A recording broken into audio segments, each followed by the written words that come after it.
بسم اللہ الرحمن الرحیم اللہم صلی علی سیدنا محمد وعلی آل سیدنا محمد وبارک وسلم۔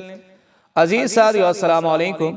سیرت انفو میں آج ہم آپ کو شیر خواری میں کلام کرنے والے بچوں کے بارے میں بیان کرنے والے ہیں۔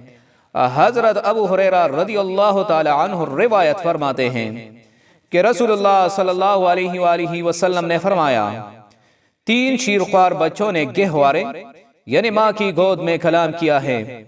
ایک حضرت عیسیٰ علیہ السلام اور بنی اسرائیل کے 2 بچے۔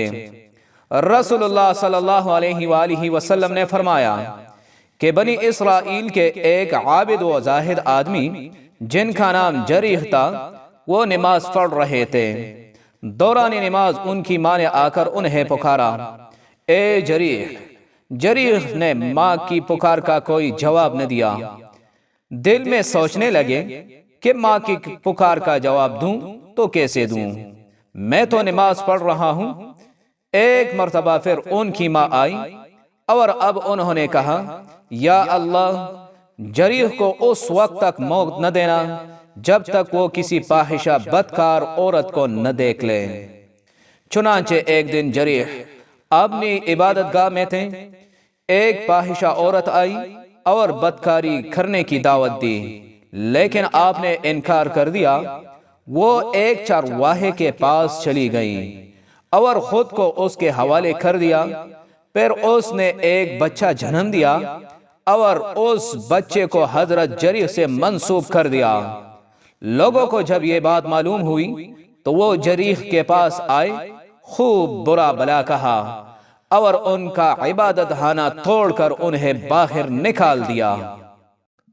حضرت جریح نے وضو کیا، نماز پڑھی، پھر نماز سے فارغ ہونے کے بعد اس بچے کے پاس آئے اور پوچھا، اے بچے، تیرا باپ کون ہے؟ بچہ بول پڑا، پلا چرواہا میرا باپ ہے۔ اب لوگوں نے کہا، اے جریح، ہم سے بڑی غلطی ہوئی ہے، آپ ہمیں اجازت دیں تو ہم لوگ آپ کا عبادت خانہ سونے کا بنا دیں۔ حضرت جریح نے کہا، نہیں، پہلے کی طرح مٹی کا بنا دو۔ دوسرا واقعہ کچھ اس طرح ہے کہ بنی اسرائیل کی ایک عورت ایک بچے کو دودھ پلا رہی تھی کہ اسی دوران ایک خوبصورت سوار گزرا، تو اس عورت نے کہا، اے اللہ، میرے بیٹے کو اس سوار جیسا بنا دے۔ بچے نے دودھ پینا چھوڑ دی، سوار کی جانب متوجہ ہوا اور کہنے لگا، اے اللہ، مجھ کو اس جیسا نہ بنانا۔ اس کے بعد پھر دودھ پینے لگا۔ پھر اس کے پاس سے ایک باندی کا گزر ہوا، وہ عورت کہنے لگی، اے اللہ، میرے بیٹے کو اس جیسا نہ بنانا۔ لڑکے نے پھر دودھ پینا چھوڑ دیا اور کہا، اے میرے اللہ، مجھ کو اس جیسا بنانا۔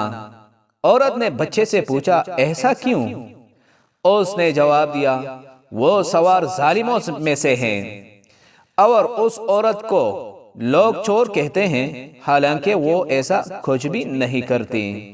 عزیز ساتھیو، سیرت انفو میں آج کا ہمارا موضوع اختتام کو پہنچا۔